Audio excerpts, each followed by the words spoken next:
Alrighty. Howdy Neighbors, and welcome back to Deluge Sermon of the Dead. Last time we met this lady who got lost several times trying to get home, and is somehow trying to run for office. Anyway, can you tell me something about your goals as leader?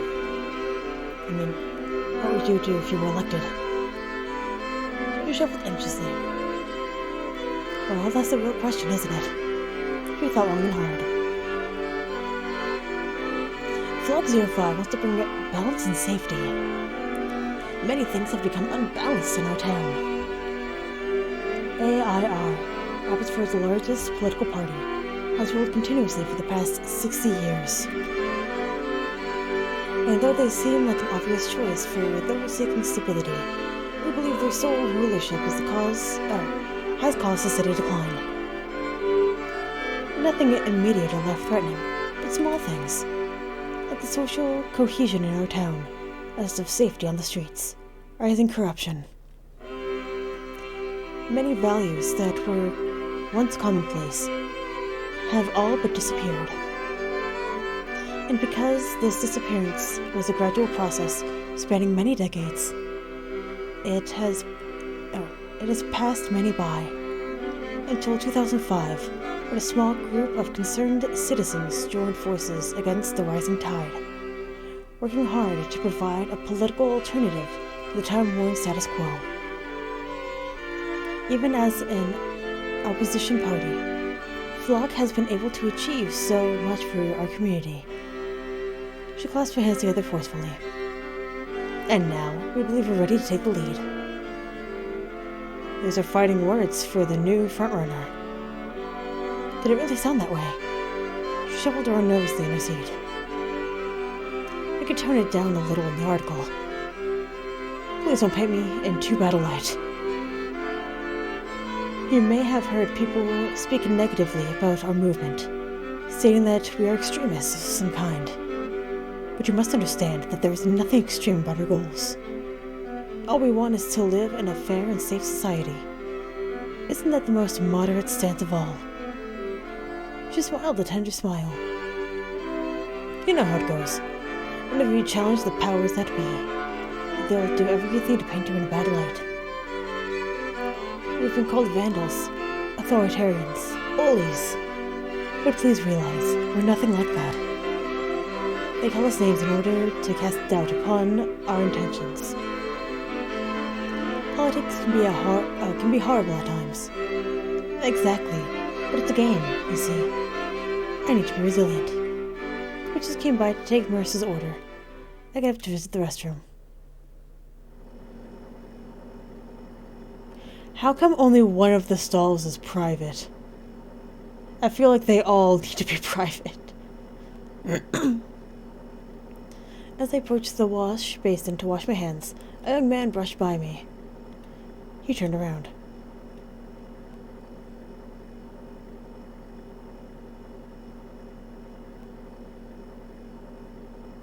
Bernard, are you the Madelines here? The Madelines? I have no idea. He grinned playfully. You don't. Have your doubts already. With these words, he slipped through the door. What in the fuck? Okay. When I turned to the common area, Marissa sat behind a steaming cup of latte. He gestured toward the young man, who had seated himself at a nearby table. He read the paper auspiciously. Can I say anything to you? There was a hint of acrimony in her voice. That guy? He asked me about the confectionery. Confectionery. That's strange, isn't it? I don't know, it's just a question. She pouted. You should be asking questions like that. Anyway, let us return to the interview. I was telling you about the core principles of our party. At Flock, we are realists. We do not delude ourselves into soothing fairy tales about human benevolence. She had become serious, uttering her words clearly and without hesitation. there was little that reminded me of the timid, forlorn girl that I had led home last Saturday. We believe society constitutes no more than a thin veneer of civility that hides away the true horrors of human nature. This is a subject I've explored extensively during my studies. In the natural state, without rules and institutions to enforce peace, humans are in a constant condition of struggle. We live in continual fear of violent death. Our lives, solitary, poor, nasty, brutish, short. I mean, we already have that now, but sure. A good government needs to be fair and strong to withhold man from its natural inclinations toward violence. And we, as flock, are ready to take that position away from the current political elite that has become the very embodiment of that which it vowed to protect us from. How many votes would you need to have a shot at winning the mayoral office? She pondered. Quite a bit more than we currently have. An AIR would have to lose some. She smiled and spoke to me in a hushed voice. But we have a secret weapon. An influential politician will be joining our party soon, to back me up as my right-hand man. We should be able to release his name somewhere next week. But please hint at this news in your article to create some suspense. I promise you, he's an established political figure. I believe his backing will truly push our movement in the lead. A stir beside us. Sounds like you've been getting mixed up in sleazy circles again, Madeline. It was a young man who had switched over to a table closer to ours. Marissa's entire demeanor changed in an instant. You stay out of this. You haven't changed a bit, Madeline. It appears that you've found a new victim. Are they siblings? He leaned over to me. I'll be fooled by her charm. He would be the first young man to succumb to her wills. Ignore him, Abe. Let's continue the interview. Bernard here is a terrible person, a bully.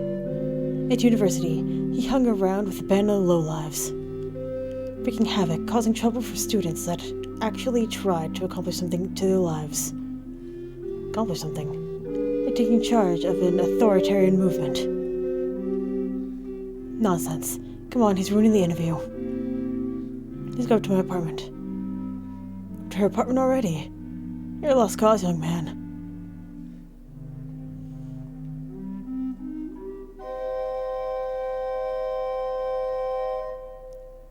Sic transit gloria mundi? Fuming, Marissa pulls me out of the establishment. Bernard, help me.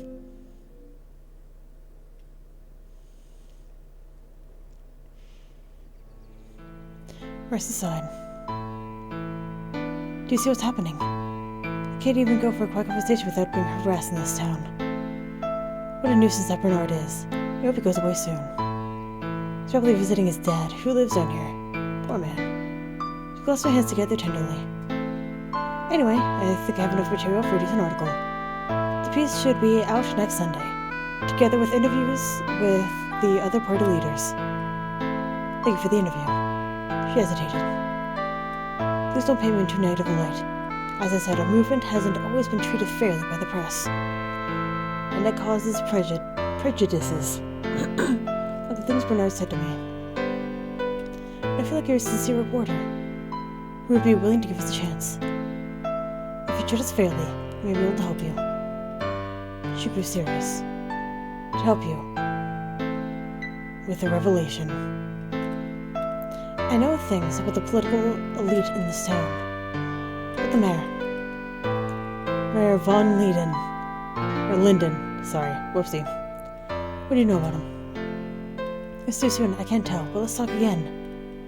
She scribbled something down on a piece of paper. Here's my number. I'm sure we'll be in contact a lot during the campaign season. We head to the door. Oh yeah, I was wondering. Are you going on the Easter break outing? Easter break, how do you know about that? Rika invited me. I thought it might be fun. Rika. You met Rika? Yes. Her father is in the town council, you know. He's a politician from AIR, but a respectable one. Oh, bells. Well, sounds like her. I think she's been inviting everyone. You should know Easter break is mostly aimed at high school students. Her lips sank down sullenly. I think so. It would be fun, as a relief from politics. How about you let me know if you decide to go? And at least I'll have someone to talk to. You have my number. Well, no, I don't want to go. But I want to go for Rika, but I don't want to go for you. Perfect! Perfect! Hell yeah! Wait, they're in pairs! Fuck! Hold on! No! Rites of Spring. Why are they in pairs? This is about to be hard as hell. Why are they in pairs? No! So it looks like Mai and Rika are together. And then... what's her name? Marissa and... Ida? I think that's her name. Are together. Fuck. How'd I get a perfect on Ina? Anyway. On Saturday, Mai and I took our paper route the way we'd grown accustomed to. Unlike last week, we proceeded with few distractions, and it was just after noon when I found myself headed back to school to drop off my leftover newspapers. Good afternoon, Abe. Any news for me today? Hi, Leopold. Looked around to see Marquis Leopold coming down the street behind me. Sure, we dropped it in your mailbox this morning. Haven't you found it yet? You have. My mistake. I haven't been home all day, you see. Well, it should be in there. I'd read if I were you. It's a special edition to mark the start of the campaign season. Ah, that's exactly the kind of news I subscribed for. Not that nonsense about the dying insects. Leopold headed over to his mailbox. It's a nice picture of Marissa you have on the front page. You like her. She's the main rival to your party this year. Leopold grinned. My party. I agree that AIR was once my party. You're still torn about your low placement in the electoral list. At two, Brute? He sighed. They betrayed me into my political career. You had one little scandal, and this is what they do to you. AIR does claim to be a Christian party, you know. The hell they are. These damn Puritans will never let me live it down. They should have taken the honorable path and just thrown me out. But to avoid commotion and to humiliate me even further, they placed me on an unelectable position. Glanced over at Marissa's image again. But I feel that I may still have a part to play. I've been in talks with the leadership at Flock 05 the past few weeks. And this morning they agreed to let me grace the second place on the ballot of their party these upcoming elections. You? Second place for Flock. It's quite a switch. An official press release will go out tomorrow evening, so please keep this between the two of us for now.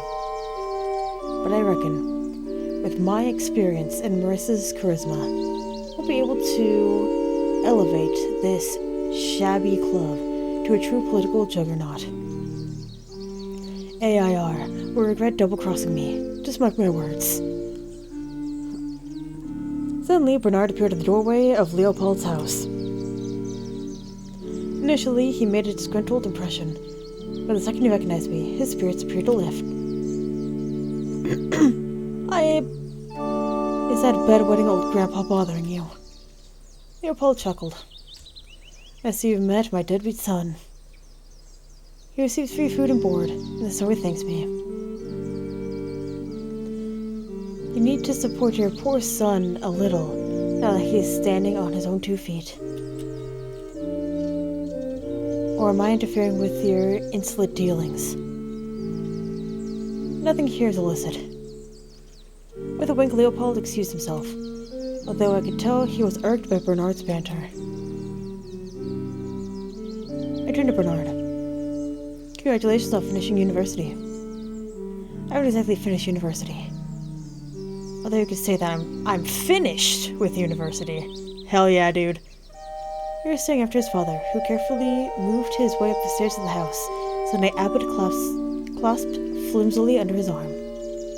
Pathetic. He's got a penchant for trouble, that man. Bernard sighed. I always thought local politics would be an outlet for him, a harmless way to keep him occupied, but it appears he can't stop embarrassing himself. Suddenly Bernard grabbed me by the arm jovially. I apologize, young man. I didn't really have a chance to introduce myself to you when we met last Thursday, although I'm sure Madeline has filled you in. You studied with her in Rimmersburg? Sure, in different facilities though. Mostly dabbled in German literature, some theater. I wrote my last essay on Almanzor. You wouldn't be partial to the works of Heinrich Heine, would you? I shook my head. It sounds familiar, but I don't really know. I was reminded of something that Rika had asked me. Hey Bernard, while you were studying, did you ever come across the Department of Forensic Anthropology? Anthropology? I hope you don't want me to measure my jaw alignment. No, it's nothing like that. A friend of mine is very interested in skulls, for some reason. She'll graduate high school this year, wants to study anthropology, preferably at Leiden University if I'm not mistaken. Leiden? That's prestigious. They have a good anthropology department there. Pretty girls also. One of the professors actually teaching a guest course at Bremersburg University at the moment. Peter Helsing, I believe his name is. He drives down there once a week. You should ask to speak to him. I hear it's a very popular course, although I was never that interested. I rather concern myself with a living.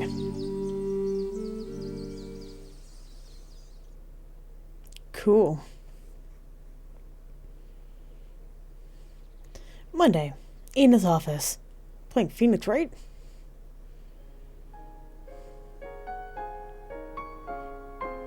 That's another game I really want to play, Phoenix Wright. I might. I was impressed by your interview.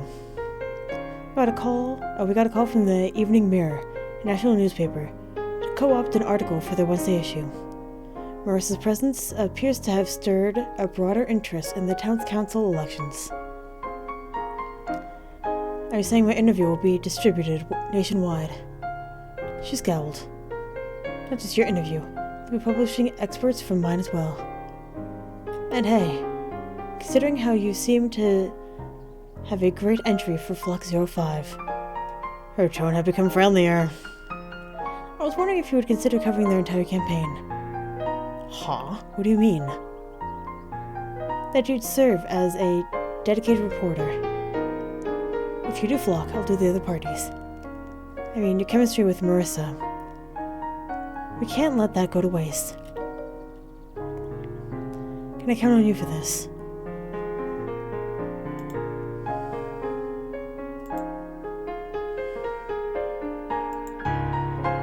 Cover their entire campaign. We have finals coming up. I was taken aback. Though Ina had asked me to fill in on previous occasions, whenever she was in a pinch, I've never been involved with the electoral proceedings of the paper. I'm sure you'll manage. I think this would be a great way to take your mind off studying now and again. Getting my mind off studying isn't exactly the problem. She shrugged. But I wonder if there will even be anything worth writing about. Do you think Marissa's party can truly gain a foothold in our town? I'm not sure. AIR has always held the absolute majority of the town council. Council? Wow. The town is cancelled. The people here are generally steadfast. but times are changing. A party like Flock can build up support by challenging the status quo. And to a certain extent, we can't blame the voters. When there's nothing to choose, the political elite will become arrogant, lazy, corrupt. Then, as soon as an alternative raises its head, people welcome it, under the assumption that any change is good change. But will the rise of Flock 05 truly bring about good change? Only time can tell, especially now that they're under new leadership. If only we can get to know Marissa, from we live close. And she grinned, as she just remembered something. Moreover, something interesting has happened. It appears Flock has attracted a new candidate. Oh yeah, Leopold. Her eyes widen in amazement. You're at the press release. That's unlike you. But you're right, it's Leopold. Against the figures, the Marquis was a bad fit for AIR. He's an unpredictable man, joining an unpredictable party.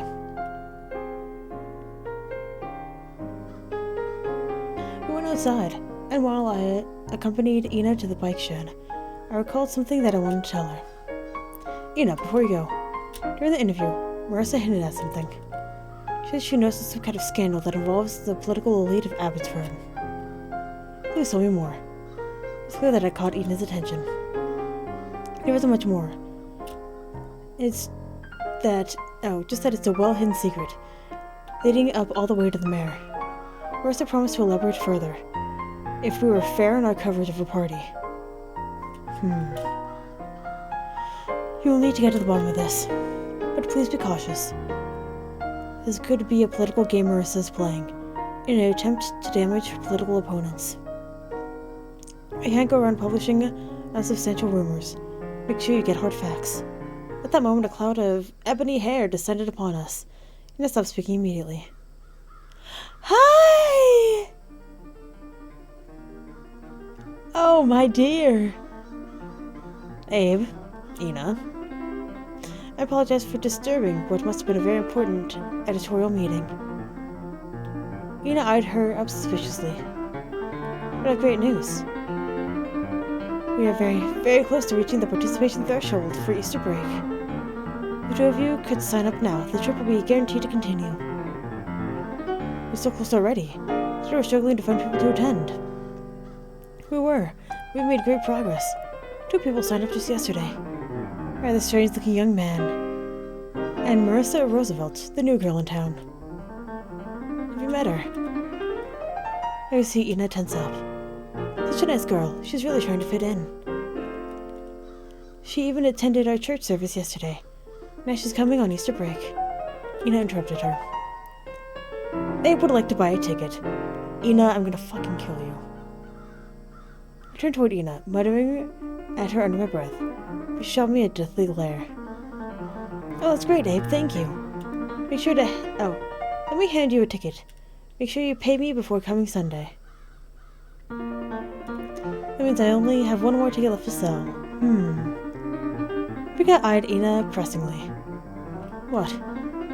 Go on, Ina. You'll have a great time. You can write a report on the school paper. Ina began shuffling uncomfortably. I think she'll take it. Really wonderful. Meekly, Ina accepted the last ticket from an overjoyed Rika, before wandering off in silence.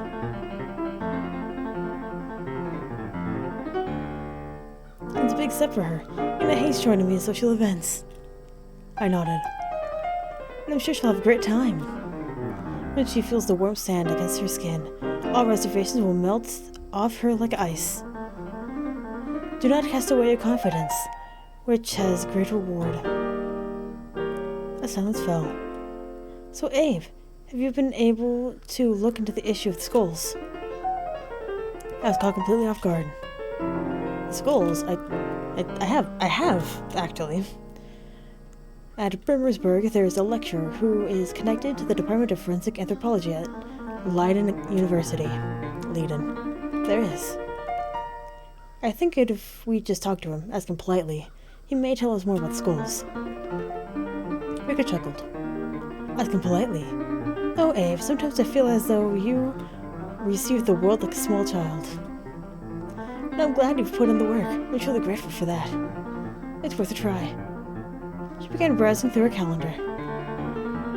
Let's attempt to get in contact with this lecture of yours. Book a trip to Brimmersburg. I will call you to make further arrangements. Hell yeah.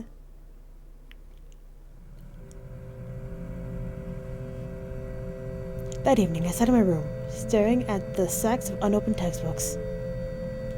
Without the extra work Ina had piled upon me, I reckoned there would be little time to get around to any real studying, especially now that she signed me up for a 4-day trip I hadn't planned for. Yeah, why has she signed me up for that trip? I took out my phone. Abe, what's the matter? Why'd you sign me up for the Easter break? I thought you hated those kinds of outings. An awkward guffaw resounded through the telephone. I did, sure, but I changed my mind. Do you know what I was thinking? I was thinking, a trip like this is a godsend. We'll be able to observe Marissa day and night for 4 days straight. We'll be able to get close and intimate. Truly get inside her mind. I sighed. But at least we're in this together. Yeah, thanks for that. Anyway, if that's all, I have to go. I have editing to do. Ina hung up the phone. As always, ulterior motives were at play. Ina expected me to mobilize my budding friendship with Marissa as a means to guarantee more headlines for her ailing newspaper. And though I resigned myself to the prospect of going on an Easter trip, I resolved not to let things get out of hand. Determined to spend the rest of the evening in a productive way, I was in the process of opening my trigonometry textbook when my phone began to hum. Yes! When I picked up the call, Rika's voice rang out, tinnily. Oh no. Babe, there have been developments. Tell me, oh tell me. I looked at that guy, Peter von Helsing. He teaches a lecture on Thursday afternoons. They got the university explaining that we're high school students interested in pursuing cultural anthropology next year. They told me to come to his lecture next Thursday, and that he'd talk to us afterward. A meeting with a real professor, isn't that great? Hell yeah it is, you would meet together. What time do we leave? Rika let out an appreciative moan. What the fuck? At 3, after our last class has ended. Also, I'm very excited that you'll be joining me on Easter break. We're in a bit of a pinch, as most senior students have come to regard Easter break outing as a waste of time. I mean, I'm always here for you, so... But in reality, the trip is a great way to relax before finals, whilst also providing a chance to reiterate over the important parts of the curriculum. We'll be staying at the rustic village in Rybury, which lies at the lakeside. I detected an uncharacteristic excitement in her voice. My family owns an inn there, which we're able to charter at a very good rate. Anyway, we're leaving Monday afternoon. Please don't be late. She terminated the call. There was filled nothing else but the drone of our neighbor's extractor fan. An open textbook stared at me. Defeated, I crawled into bed.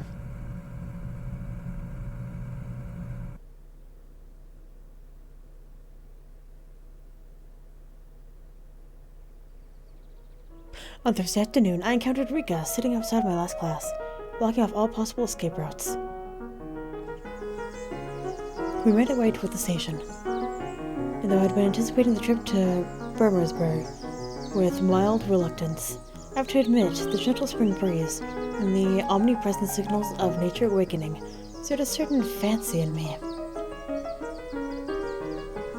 We arrived at the station just in time for the 3 o'clock train.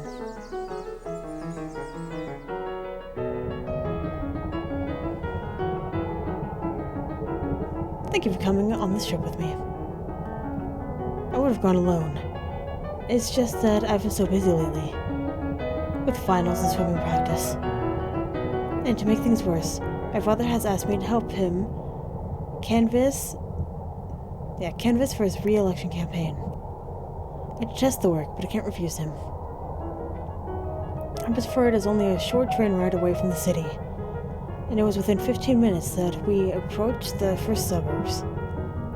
Gradually, the train slowed down before coming to a cautious stop.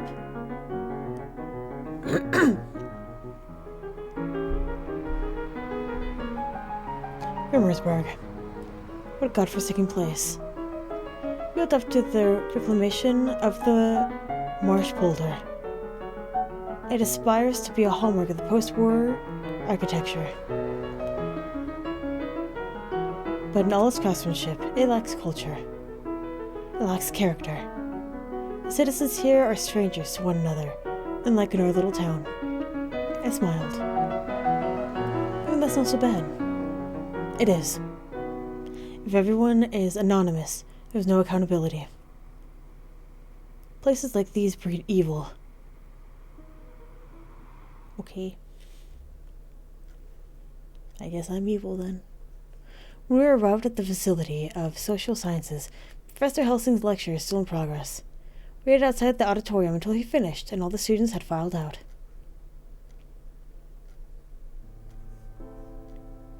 A short, dark-haired man welcomed us.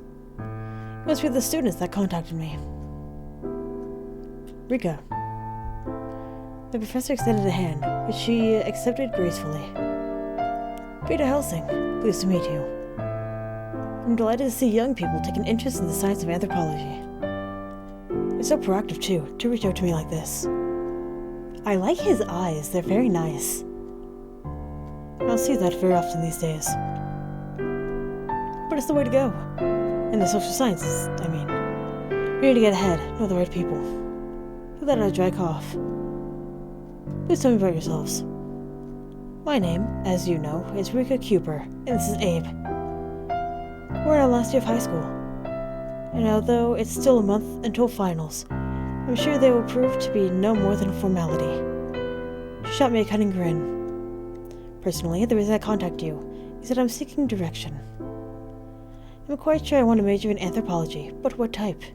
Culture, linguistic, forensic? In a thinly veiled attempt at feigning youthful enthusiasm, her voice was rising steadily.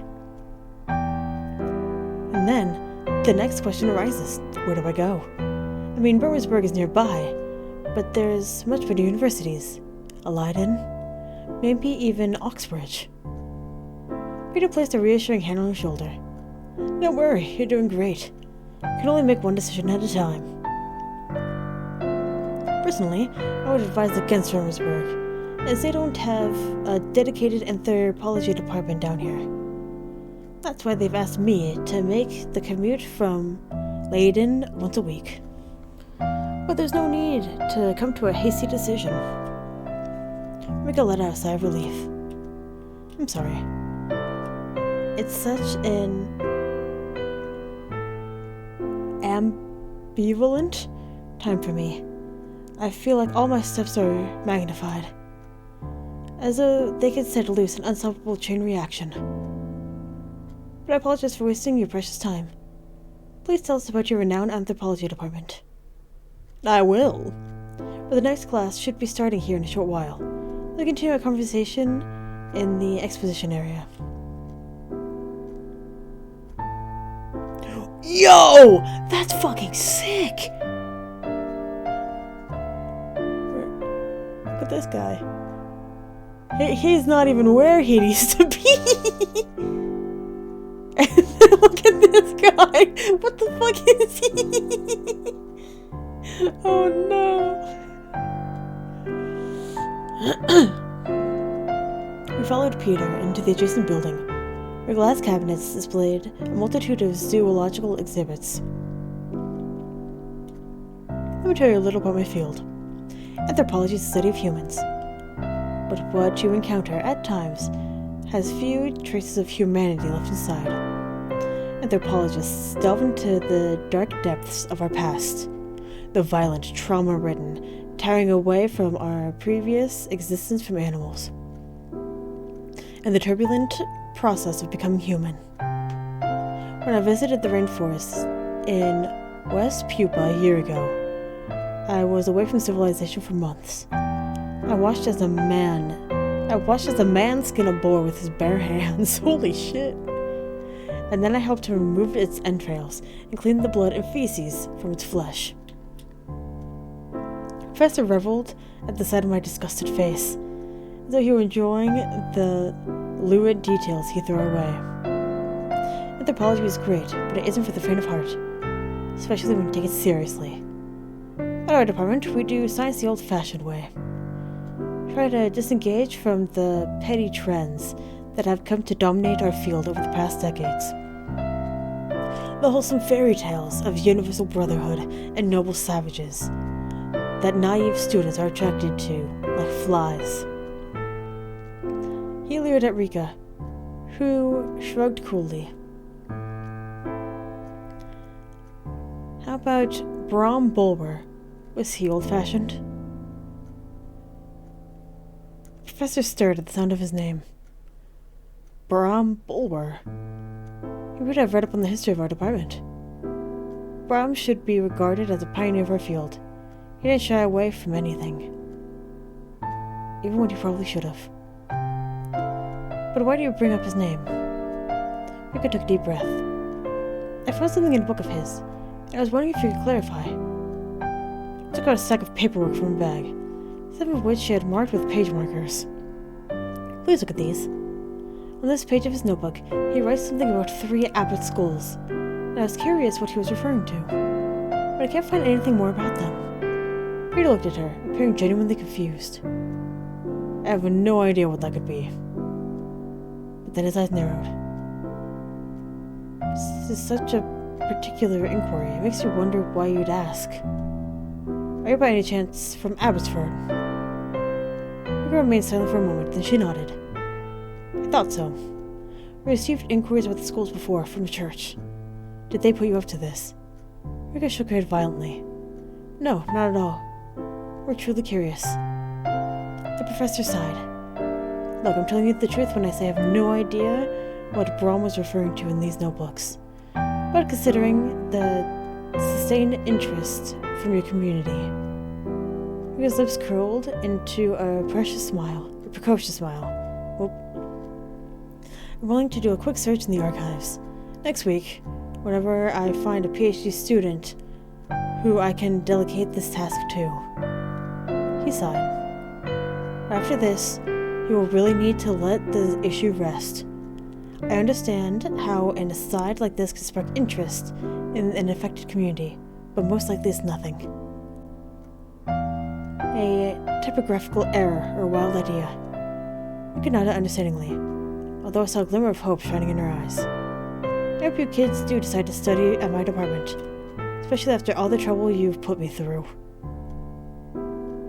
It'll be a huge change of environment for you, after growing up in such a rural community. I never grew up and he cut me off. College is a time to expand your mind, to question the assumptions instilled in you during your upbringing. I'll contact you as soon as I receive more information.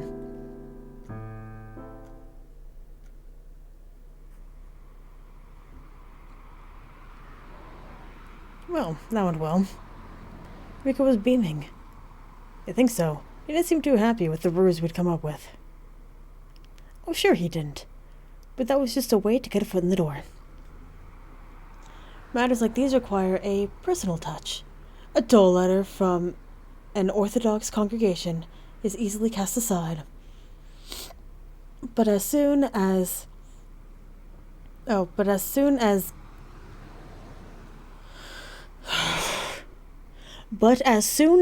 give your inquiry a youthful, pretty face, it becomes a lot harder for a man like Peter to say no. She flashes me a meaningful grin. I didn't really notice him looking at you in that way. Oh, but he was looking. At you. Rika burst into a contagious laughter that persisted all the way to the station.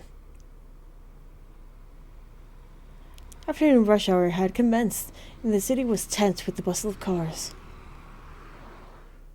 Crash. Or not. Uneventful.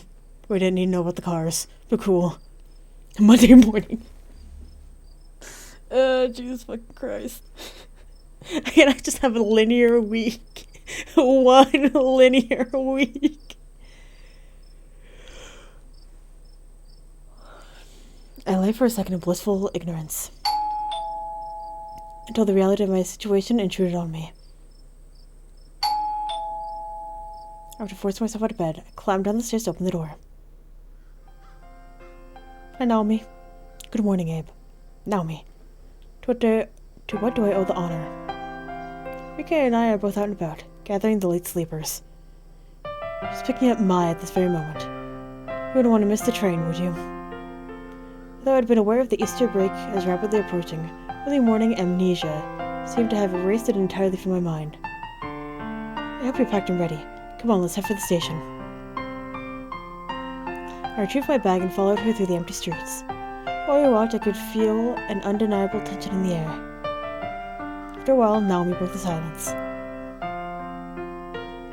The weather forecast for the coming days has been good. Even though the water may be cool, may be cold, we can expect all-round pleasant temperatures. Her vague attempts at small talk felt unsettling to me. I muttered a wry response. Abe, I mean to ask you something. Her voice sounded brittle, as though she were mustering up great courage just to talk to me. It's about a Hi? The hell you doing? Out of nowhere, a looming figure pushed itself into my field of sight. Startled by the sudden interruption, Naomi swallowed her words. Abe, old boy, great to see you tagging along. Bernard, are you coming on Easter break? He is. He's one of the last people to sign up. I guess we can manage to coerce you. There was no coercion required. I'm due for an outing, you see. It's important to distract your mind every once in a while. Water, sky, female companionship. Isn't that what life is all about? Oh, fucking Bernard. Kill yourself. What the fuck? Naomi leered at him. Oh, that fountain's pretty. Oh, we haven't seen that before. Oh, I like it a lot. When we arrived at Station Square, a small committee stood waiting on us. Oops. What is he doing here? Him? Oh, he seemed interested in joining us. We were still short on participants. Madeline, as soon as I heard you were coming, I knew I couldn't be left out. I looked at Marissa without saying anything. Rika, you really shouldn't have done that. Bernard has trouble. You're so annoying, Bernard. And it looks like you've been harassing poor Abe again. Well, I'm not associating with you during any part of this trip. She shrugged. Haughtily? Please keep your distance from me. Mai showed up. After 15 minutes, even Ina appeared, carrying 2 suitcases. She looked as sullen as ever. Got my laptop and books. That end better have good security. Rika stifled a laugh. Oh, Ina, I am glad you agreed to come. We need someone to make sure we get around to studying.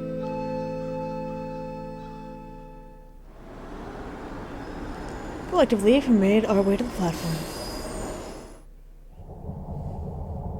The train shot past miles and miles of farmland.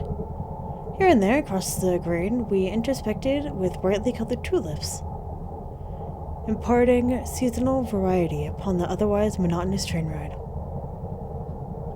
Hi, Mai. The flowers are pretty, aren't they? They always cheer me up when spring comes around. Are you looking forward to the trip? I love visiting new places. The people, the culture. Rubery is only a 30-minute train ride away, you know. Incredible, isn't it? Sure. After exiting the train at Rivalry Station, we made our way through the narrow streets that led to the inn, a townhouse-style building that counted 3 floors. A soothing breeze, originating from the Great Lake, could be felt throughout the town. When we arrived at the inn, Rika led us in swiftly.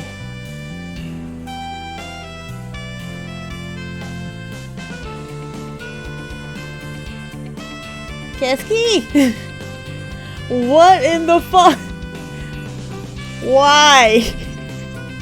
Why? I want to take this home. Sorry. Dear travel companions, my family has been gracious enough to make this property available to our students year after year. Rest assured that they continue this tradition by acting as responsible stewards and leaving this place even cleaner than we encountered it. Most importantly, please make yourselves at home and enjoy the fellowship together.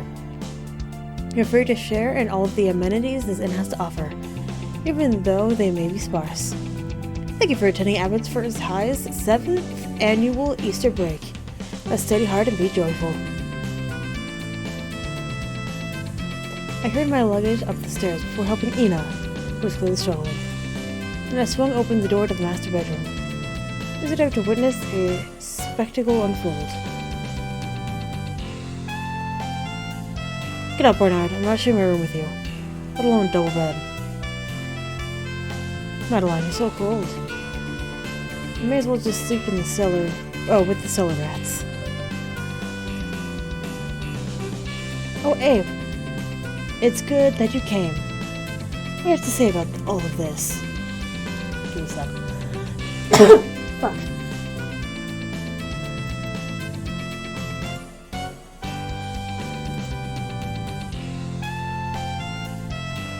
I kind of like Bernard, though.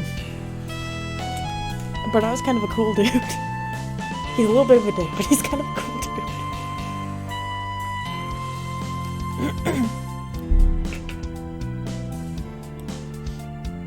But we don't know how many people are here. We might have to share a room.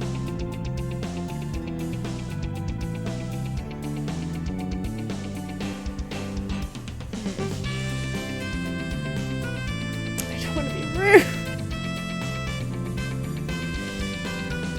Sorry. Hey, how dare you say such a thing? Oh, all you boys are the same. I tried about the noise. I stuck her head around the corner. Oh, you two. Marissa, come with me. Meet you at the penthouse suite. Abe, maybe you should room with Bernard.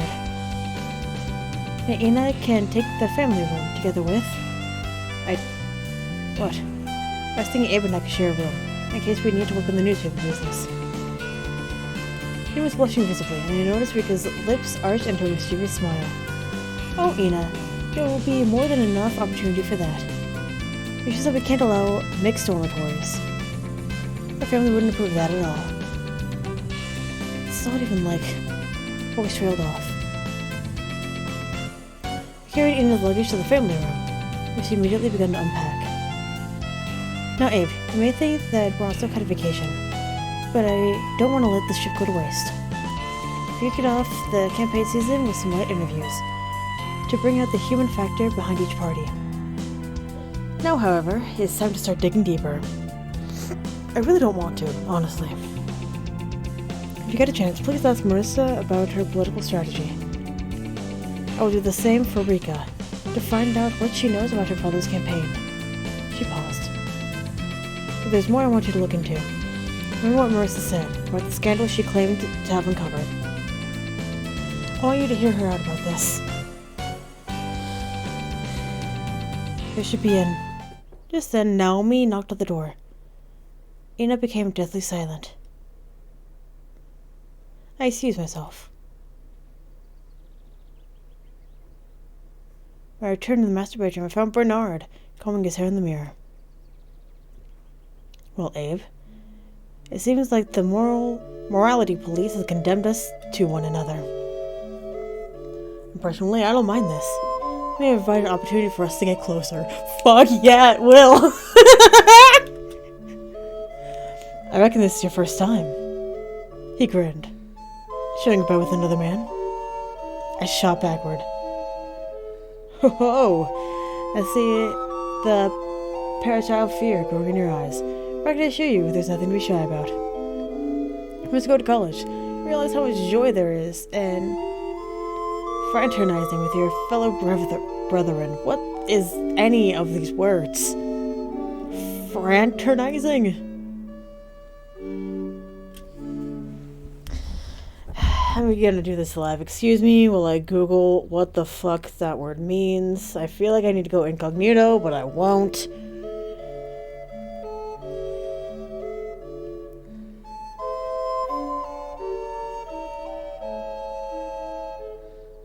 Oh! Associate or form a friendship with someone, especially when one is not supposed to. Why are we not supposed to be friends? Because I feel like we should be.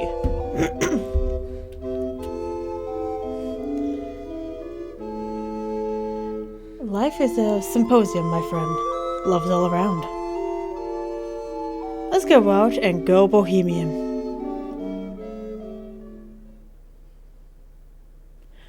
And why not? After lunch, we headed to the beach.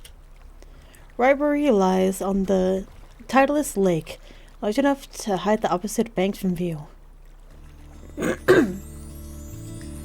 Figured this is what it all comes down to. The beach. If that's what you want to call it. Anyway, I brought my books. You can go ahead and splash around in the water. I'm getting cold just looking at it. Anna rolled out her bath towel. Naomi, who had been observing the scene, approaches us. I think I'm gonna go in for a swim. I need to stay in shape for the championship this summer. Quickly, she moved her glasses, passing them to Ina for safekeeping.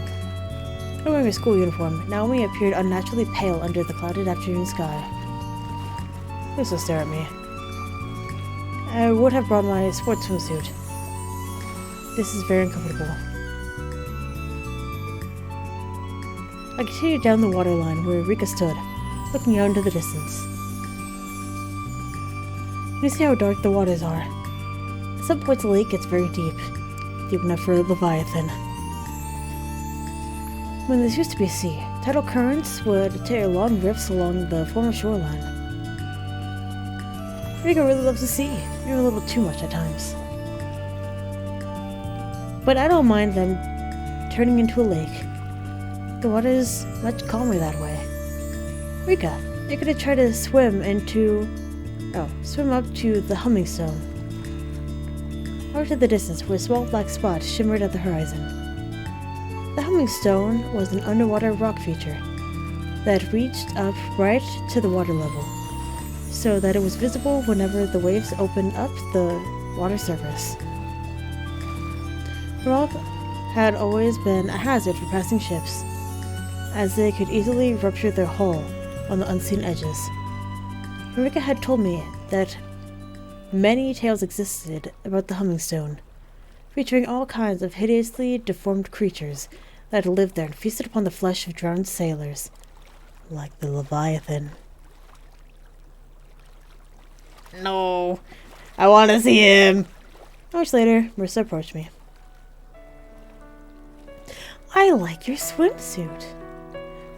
Hey, Abe, I haven't had the chance to thank you yet. Thank me for what? For your feature piece on Flock last week. The interview came out beautifully. Oh, it's nothing. Thank you for your cooperation. I'm serious. I was such a beautiful article, and so honest. I must admit, I was having second thoughts before it came out. Our movement is used to being treated unfairly by the media, due to prejudices that people have. But I want to trust you, Abe, because you're so kind to me. You kept your promise and treated us fairly. Our fierce determination has formed in our eyes. That's all we ask for, to be treated fairly. If only the press would report the facts. You hear our piece was picked up by the Evening Mirror. Yes, it's fabulous. I even received phone calls from across the low counties. Who would have thought our concerns for a little town would gain national interest? She sighed. I have to be careful, though. lecherous journalists have been making comments on my appearance. The fact is, I did some modeling work while I was in university. Now the press has dug up photographs. I need to tread carefully. Although this kind of coverage could spark interest in our movement, it detracts from our core message. As I said, we are seldom treated fairly. I want to be a serious politician. Rika, who was sitting nearby, turned her head. Oh, but you are a serious politician, Marissa.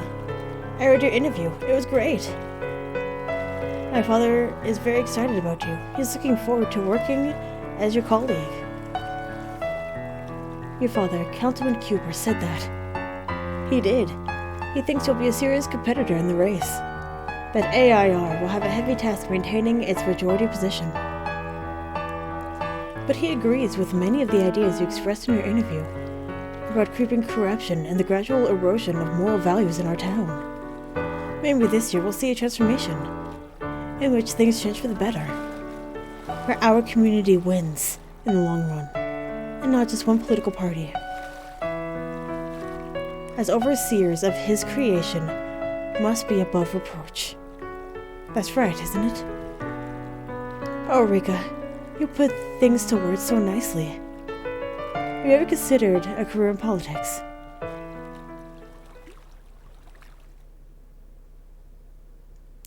I guess we're done with that conversation.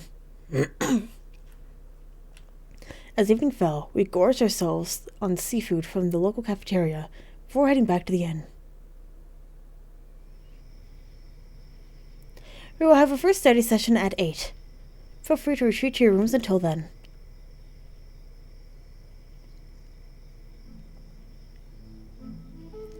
There we are, Abe. This must be the life of the gods. Oh my god, this must be the life the gods had envisioned for us. Lounging in the sun during the day. Contemplating the classics at night. Does that mean you'll be joining our study session? Oh, not at all. As for your high schoolers. Personally, I've done enough studying for a lifetime. He was staggering, like a weary soldier. So Bernard, what are you gonna do now that you're out of university? Are you gonna look for a job? I'm not sure. I want to live an easy life, filled with art and beauty. I've always aspired to be a playwright, you see. Although I'm afraid there aren't many openings in that field. I've done some amateur productions in college. I love that. Especially the auditoriums. Oh, the auditions for the female parts. You have some of your father in you. He sat back fiercely. Shut your mouth. Don't say those things. That man wouldn't recognize beauty if it spat in his face. He corrupts all that he touches. Poor Madeline. Richie used to be a model. His eyes lit up. She was. He tried to get her to play a lead part in a production of Salome.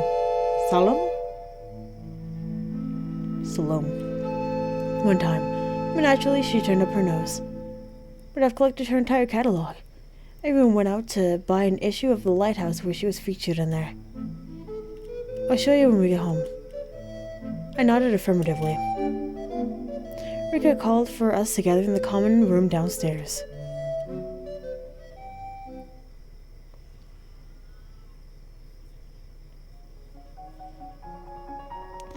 This evening will be dedicated to study. Senior students, let's look over the examination syllabus together. If we're not in our finals year, do we go out to the beach to explore? Or can we go out to the beach to explore? Of course not. It would defy the spirit of the trip. You can go over your regular homework for now. I can imagine you aren't behind somewhere. I pouted self-consciously. And Marissa, Bernard, please think of something to do. Marissa, you probably have some council matters to attend to. Marissa held up her laptop. I'm at it already. And Bernard, you do whatever it is you do. I'll just shut up and read. Nobokov? Rumbling, he sat himself down in a corner. Rika, Naomi, Ina, and I began working through our biology reader. been long before I realized that I was so dramatically behind that there was little point in asking questions.